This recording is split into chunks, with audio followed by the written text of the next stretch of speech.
So at the University of Education in Mutenz, which is part of the Fachhochschule Nordwestschweiz, we are teaching ongoing teachers in inclusive education.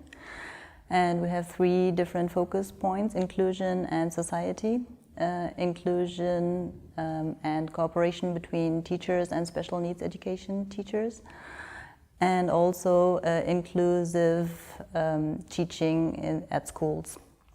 And the challenge is to convince teachers about the value and the importance and the relevance of inclusion and inclusive education, because most of the teachers are feeling very stressed because they have a lot of responsibilities. They don't know how to deal with the heterogeneity in the class.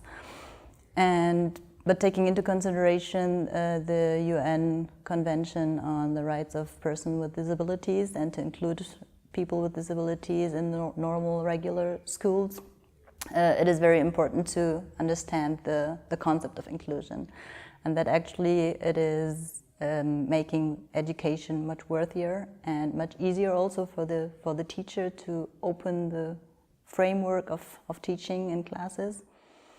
Furthermore, I worked at the University of Education in Freiburg in Germany, and the German education system is very challenging in terms of being very hierarchical.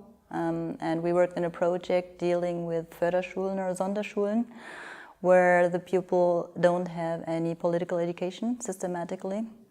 And what we did was to develop school curricula for these Sonderschüler in terms of enhancing social skills and human rights education.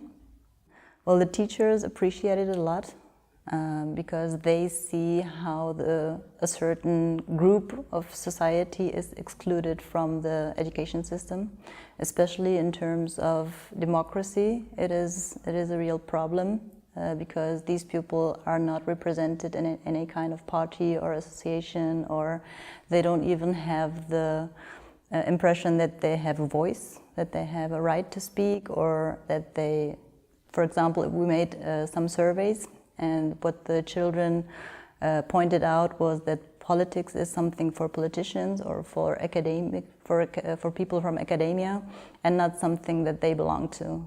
And this is really a big issue in terms of democracy and democratic education.